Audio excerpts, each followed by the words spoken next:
दोस्तों, electronics world की दुनिया में आपका एक बार पुनः स्वागत करता हूं। आज हम एक ऐसे सामान्य से मुद्दे पर विमर्श करने जा रहे हैं जिसमें मैंने बहुत सारे वीडियो देखे YouTube पर और ये बताया गया कि DOV और MCPCB में कौन बेहतर है। जहां ये भी जानकारी दी गई कि DOV में जो लाइट है वो डुप्लीकेट है और MCPCB में भी ये बेहतर है, ये डुप्लीकेट है। इस तरह की जानकारी उपलब्ध कराई गई। बेहतरी की जहां तक बात है तो सबसे पहले ये जानना जरूरी है कि जो भी DOV या MCPCB आप खरीद रहे हैं उसकी LED की क्वालिटी क्या है। LED जो DOV या MCPCB में लगकर आती है, आप देख सकते हैं, वो एक निश्चित अवधि के लिए बनाई जाती है। उसका एक जीवन होता है। हर LED जो सामान्य उपलब्ध होती है बाजार में, वो लगभग 5,000 घंटे से लेकर 25,000 घंटे तक की अवधि का LED मार्केट में उपलब्ध है। अब हम जब DOV यूज करते हैं तो वो क्यों नहीं चल पाता है, या MCPCB भी हर समय चल जाए ये जरूरी नहीं है। बहुत समय ऐसा भी होता है कि MCPCB भी आप यूज करते हैं तो क्यों नहीं चल पाता है। उसके बहुत सारे कारण हैं। सबसे पहले तो जो हम MCPCB खरीद रहे हैं उसकी LED की क्वालिटी क्या है, उसका जीवन क्या है, और इसमें जो LED उपलब्ध है बाजार में उसमें बहुत सारे ब्रांड के LED उपलब्ध है। अगर आप ब्रांडेड LED खरीदते हो तो कुछ कॉस्ट आपको ज़्यादा पड़ेगा, लेकिन आपकी जो LED की अवधि है वो एक लंबे समय तक चलेगी। उसके बाद डिपेंड ये करता है कि आप किस हाउसिंग में उसे यूज कर रहे हैं। हाउसिंग दैट मीन्स ये जो LED की बॉडी है वो किस तरह की बॉडी में आप यूज कर रहे हैं। बॉडी जब भी आप यूज करो किसी भी LED बल्ब का, तो मेरी सलाह ये है कि वो एल्युमिनियम केसिंग की होनी चाहिए। इसकी टिक्की की मोटाई अधिक होनी चाहिए और बॉडी जो हो वो अंदर से पूरा एल्युमिनियम फिटेड हो, जो कि हर ब्रांड की कंपनी जो ब्रांडेड बल्ब बनाती है हर कंपनी यूज करती है। तीसरी बात कि जब भी आप टिक्की फिट करो तो इसका सरफेस एकदम इक्वल होना चाहिए, प्लेन होना चाहिए, अप एंड डाउन नहीं होना चाहिए। और इस सरफेस पर कंपाउंड लगाना बहुत जरूरी है।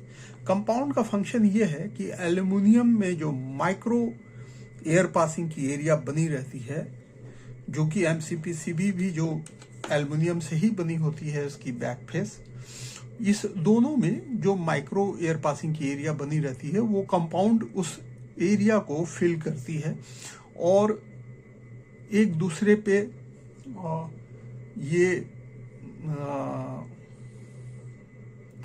चिपकी रहती है। और इस MCPCB में जलने वाली LED की जो हीट है वो हीट कन्वर्ट करती है इस हाउसिंग पर। तो हाउसिंग में लगे एल्युमिनियम से इस MCPCB की हीट शेयर होती है और MCPCB के बल्ब की लाइफ जो है वो थोड़ी बढ़ जाती है। पर इन सब के बावजूद जो सबसे महत्वपूर्ण है वो है ड्राइवर। आप कौन सा ड्राइवर यूज कर रहे हो। किसी भी MCPCB में अगर DOV की बात करें तो ये तो डायरेक्ट 220 वोल्ट से जलती है। इसमें भी बहुत सारी क्वालिटी आती है। एक तो विदाउट कैपेसिटर आती है, उसके बाद ये सिंगल कैपेसिटर की आती है, डबल कैपेसिटर की आती है, और उस हिसाब से इसका रेट बढ़ता रहता है।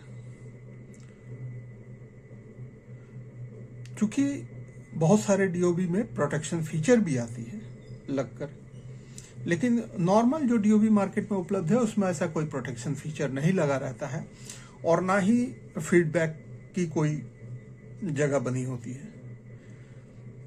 इस परिस्थिति में जब आप इसमें 220 वोल्ट की सप्लाई देते हैं तो ये जलती तो है लेकिन वोल्टेज फ्लक्चुएशन को बर्दाश्त नहीं कर पाती है। और चूंकि एक छोटे से एल्युमिनियम के एमसीपीसीबी में बहुत सारे बल्ब लगी हुई है, इसीलिए इसका टेम्परेचर भी हाई होता है। आप 9 वाट के केसिंग पे, 9 वाट के हाउसिंग पे, 9 वाट के जैसे ये हाउसिंग है, इस पे अगर आप इसे सेट करते हैं तो आप देख सकते हैं कि ये पूरा एरिया जो है कवर कर लेता है। और चूंकि इसका टेम्परेचर हाई होता है, इसीलिए 9 वाट का अगर आप एमसीपीसीबी यूज कर रहे हो डीओबी में, तो केसिंग जो है वो 12 वाट की हो तो ज्यादा बेहतर है। बट एमसीपीसीबी में भी ऐसा नहीं है कि एमसीपीसीबी में अगर अच्छी लाइट लगी हुई है तो वो ज्यादा लंबे समय तक चलेगी। वो तब चलेगी जब आप इन सभी बातों का ध्यान रखेंगे कि एलईडी की क्वालिटी क्या है, बॉडी जो है हाउसिंग की वो एल्यूमिनियम की होनी चाहिए, कंपाउंड पूरी तरह से लगी होनी चाहिए, और ड्राइवर जो आप इसमें यूज करते हैं, नॉर्मली क्या है कि लोग रिपेयरिंग के दौरान इस पे पीएफ ड्रॉपर सर्किट लगा देते हैं या एलपीएफ ड्राइवर यूज कर लेते हैं।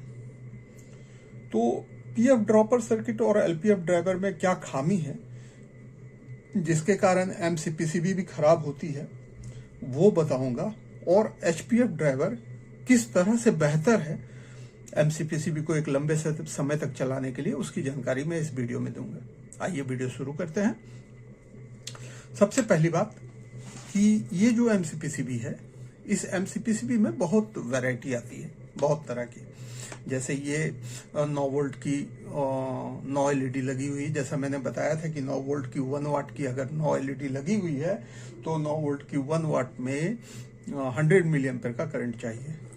और ये जो 10 एलईडी की आती है, इसमें अक्सर हाँ जो लग कर आती है कंपनी से, वो 6 वोल्ट की एलईडी रहती है जो कि 1 वाट की रहती है और 150 मिली एम्पेयर इसका करंट कंजम्पशन है।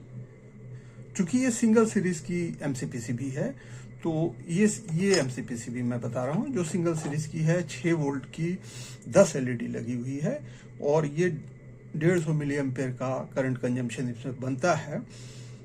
चूंकि ये सिंगल सीरीज की एमसीपीसीबी है, इसलिए इसमें 150 मिली एम्पेयर और 6 वोल्ट के हिसाब से 10 एलईडी में 60 वोल्ट की सप्लाई होनी चाहिए।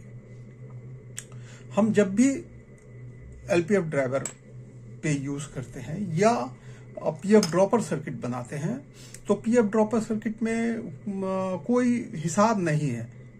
लोग वीडियो में दिखाते हैं कि पंखे के कैपेसिटर से एमसीपीसीबी जलाइए, तो पंखे के कैपेसिटर में अगर आप यूज करते हैं तो 2.5 2.25 मैंने 2 यूएफ से एमएफ से ज्यादा ही कैपेसिटर की वैल्यू होती है। और उस कंडीशन में आपको ये पता होगा कि हम पीएफ ड्रॉपर सर्किट में जब ड्राइवर रेडी करते हैं तो पीएफ की संख्या बढ़ाकर हम एम्पियर को बढ़ाते हैं। तो आप जिस भी कैपेसिटर को यूज कर रहे हैं वो आपके एम्पियर को बढ़ाता है। अगर आप एम्पियर को नहीं नापेंगे तो तत्काल यूट्यूब वीडियो में तो मैं दिखा दूंगा कि एमसीपीसीबी जल गई है, बट वो कब तक चलेगी इसकी कोई गारंटी नहीं है। अब जैसे एक 9 वाट या 10 वाट के एमसीपीसीबी को जलाने के लिए अगर हम पीएफ ड्रॉपर सर्किट बनाते हैं तो 105 जे की जो पीएफ होती है उसके द्वारा अगर हम बनाएंगे तो उसको आप देखेंगे कि उसकी यूएफ जो है वो 1.05 आ रही है, मैंने 1 यूएफ की है 105 का अगर मैं देखता हूं तो ये आप देख सकते हो। मैं दिखा दूं पहले आपको, ये अगर आपको दिख रहा होगा तो 105 के का है, ठीक है। अब 105 के का मैं दिखा रहा हूं तो इसमें आपको देखिए इसमें 1.05 यूएफ की रीडिंग आ रही है। वहीं अगर 155 मैं यूज करता हूं, इसको देखो, आप देख सकते हो इसमें 155 जे है, अगर दिख रहा हो 155 जे का अगर मैं यूज करता हूं तो इसकी जो यूएफ वैल्यू है वो बनती है 1.35, ठीक है। अब ये 185 का है। लोग तो इससे भी अधिक 225 तक की यूज कर लेते हैं। मैं 185 का दिखा रहा हूं आपको। 185J 400 वोल्ट का है ये, और इसकी अगर मैं देखूं तो 1.83 यूएफ बनती है।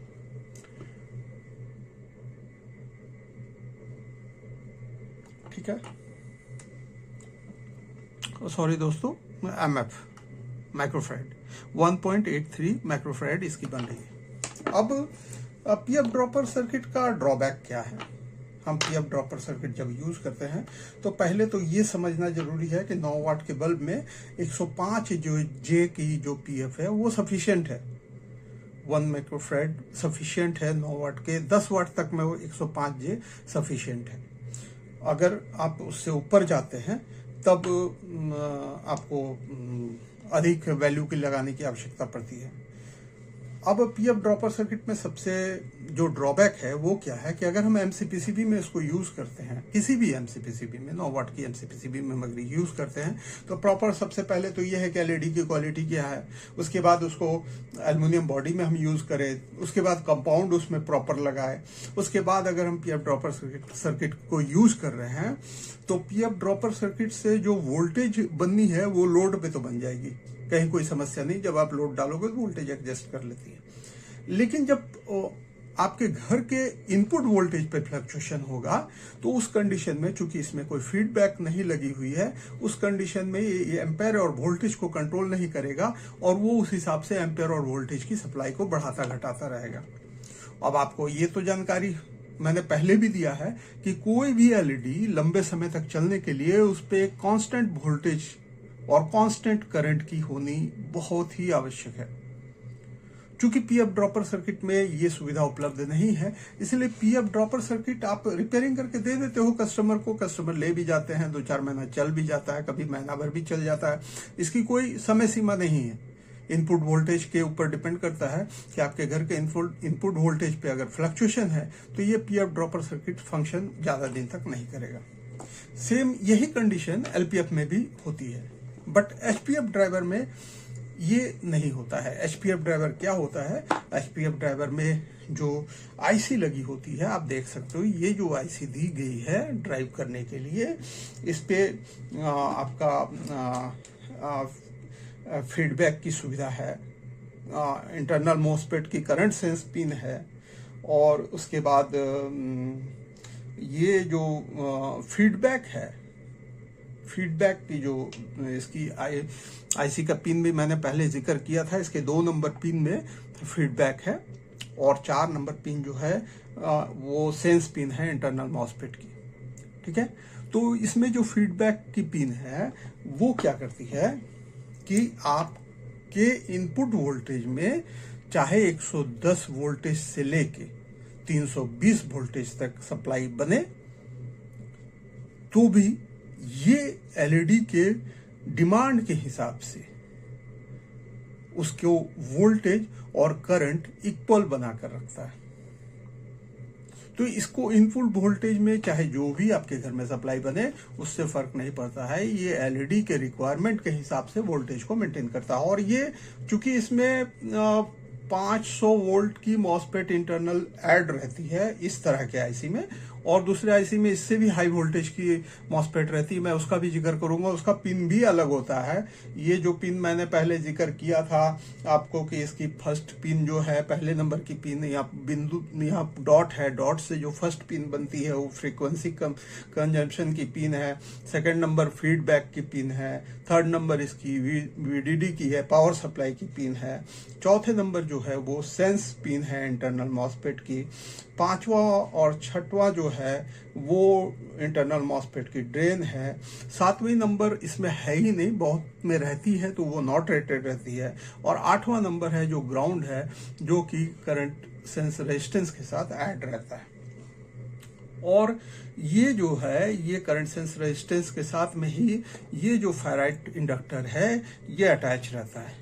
इसका फंक्शन है कि ये फीडबैक आपको देता है और फीडबैक के हिसाब से ही करंट और वोल्टेज की मात्रा ये आईसी स्विचिंग के जरिए मेंटेन करती है। इसमें एक स्विचिंग सिस्टम है जो इस कैपेसिटर के थ्रू ऑपरेट होता है। इस कैपेसिटर के खराब होने से भी स्विचिंग में कमी आ जाती है और जिसके कारण आपके बल्ब में ब्लिंकिंग की समस्या उत्पन्न हो जाती है। चूंकि ये एचपीएफ ड्राइवर इस आईसी के थ्रू इस चीज को मेंटेन करता है और ये 440 वोल्ट तक भी ऑपरेट रहे कुछ समय तक तो कोई प्रॉब्लम इसमें नहीं होती है।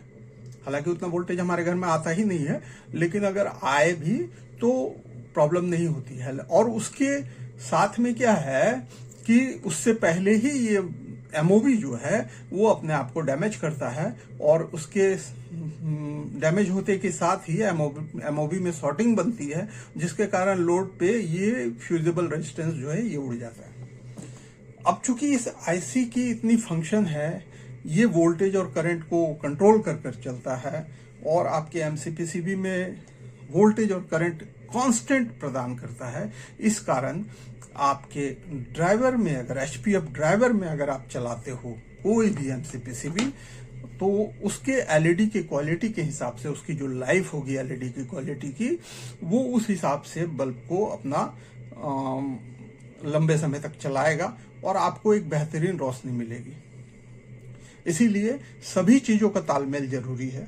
आप एलईडी किस क्वालिटी के ले रहे हैं, बॉडी एल्युमिनियम केसिंग में ले रहे हैं, कंपाउंड प्रॉपर लगा रहे हैं, ड्राइवर एचपीएफ की यूज कर रहे हैं, तो उस कंडीशन में आपकी बल्ब जो है एक लंबे समय तक चलेगी। यहाँ कोई डुप्लीकेट या ओरिजिनल की बात नहीं है, बात है प्रीमियम क्वालिटी की, कि आप किस तरह की क्वालिटी का डीओबी जो है वो यूज कर रहे हैं। जैसे मेरे पास अभी जो डीओबी उपलब्ध है आप देख सकते हैं, इसमें सिंगल कैपेसिटर की डीओबी है, एक कैपेसिटर लगा है, एक रेजिस्टेंस लगा है, एक ऑपरेटिंग आईसी लगी हुई है और एक ब्रिज रेक्टिफायर लगा हुआ है। तो आप जितना बेहतर कॉस्ट पे जाएंगे उतनी बेहतरीन चीज आपको उपलब्ध होगी। और जैसा कि मैंने एक वीडियो पहले भी दिया था कि क्या एमसीपीसीबी में बल्ब कम करके हम इसको चला सकते हैं कि नहीं, तो मैंने बार बार कहा कि एमसीपीसीबी के तमाम बल्ब आप पहले ये देख लो कि वो हीट हुई है कि नहीं। अगर बल्ब की कंडीशन सबकी अच्छी है नहीं है तो उस कंडीशन में आप 7 वाट से 10 वाट तक, ड्राइवर की डिजाइन सेम ही होती है लगभग, इसलिए आप 9 की जगह 7 बल्ब, 8 बल्ब, 9 बल्ब या 10 बल्ब भी चला सकते हैं। लेकिन 10 बल्ब में होता क्या है कि ये 150 मिली एम्पेयर में आ जाता है और ये जो 9 बल्ब की सेट है ये 100 मिली एम्पेयर में आती है। तो उस कंडीशन में जब 10 बल्ब की एमसीपीसीबी आप लगाओगे तो मिली एम्पेयर की कमी होगी, तो रोशनी थोड़ा सा कम हो जाएगा। हालांकि वो आपको आंख से समझ में नहीं आएगा, जब आप वाटेज मीटर लगाओगे तभी आपको ये बात समझ में आएगी। तो दोस्तों आप डीओबी यूज करो, एमसीपीसीबी यूज करो, पीएफ ड्रॉपर ड्राइवर यूज करो, एलपीएफ ड्राइवर यूज करो, एचपीएफ ड्राइवर यूज करो, ये आपके ऊपर डिपेंड करता है। जला के दिखा देना ही मकसद नहीं है। मैंने तो अभी तक जलाया भी नहीं, मैं खाली भाषण दे रहा हूं। जला के दिखाना ही मकसद नहीं है। इसकी तकनीकी समझ होनी चाहिए, उसी चीज को मैं अपने वीडियो में बताता हूं। और दोस्तों अगर आपको मेरा वीडियो अच्छा लगता है तो मेरे वीडियो को लाइक करें, मेरे चैनल को सब्सक्राइब करें और बेल आइकन के ऑल नोटिफिकेशन पे जरूर क्लिक करें, ताकि मेरे द्वारा अपलोड किए गए वीडियो की पहली नोटिफिकेशन आपको प्राप्त हो। आने वाले वीडियो में मैं आपको ये दिखाऊंगा कि यदि किसी एमसीपीसीबी में, किसी भी एमसीपीसीबी में 7 बल्ब तक तो मैंने बता दिया, लेकिन अगर मान लीजिए आपके पास 3 वाट की बल्ब रिपेयर होने आई है या 5 वाट की बल्ब रिपेयर होने आई है और ड्राइवर आपके पास नहीं है, तो क्या इस एचपीएफ ड्राइवर को आप कन्वर्ट कर सकते हैं 3 वाट के लिए या 5 वाट के लिए? तो इसमें कुछ फेरबदल करने की आवश्यकता है और उसके बाद ये 3 वाट पे भी काम करेगी, 5 वाट पे भी काम करेगी। तो इसके वोल्टेज और करंट में हम किस तरह से फेरबदल कर सकते हैं ये भी दिखाऊंगा। उसके अलावा हमारे एक सब्सक्राइबर ने बड़ी ही विनम्रता से फ्लड लाइट के एमसीपीसीबी पे किस तरह से काम किया जा सकता है और कैसे उसे समझा जा सकता है, इस संबंध में जानकारी मांगी है। मैं अगले वीडियो में कोशिश करूंगा कि फ्लड लाइट के एमसीपीसीबी में भी मैं यह बताऊं कि एलईडी पे जो सेमीकंडक्टर को देखकर यह बता दिया जाता है कि 1 दागी है तो 1 वाट है, 2 दागी है तो 2 वाट है, 3 दागी है 3 वाट है, या 1 दागी है तो 3 वोल्ट से चलेगी, 2 दागी है तो 6 वोल्ट से चलेगी। ये सब मिथक है। आपको पहले समझना होगा कि 2 दागी है तो 3 वोल्ट से चलेगी कि 6 वोल्ट से चलेगी। मैं ऐसा भी दिखा सकता हूं कि 2 सेमीकंडक्टर लगे हुए हैं और 3 वोल्ट से चल रही है। कोई बहुत बड़ी बात नहीं है, आपके सर्किट को समझना होगा और मैं दिखाऊंगा अपने वीडियो में, ये भी दिखाऊंगा। अभी के लिए बस इतना ही दोस्तों, आगे वीडियो में मैं प्रैक्टिकल करके आपको दिखाऊंगा। धन्यवाद।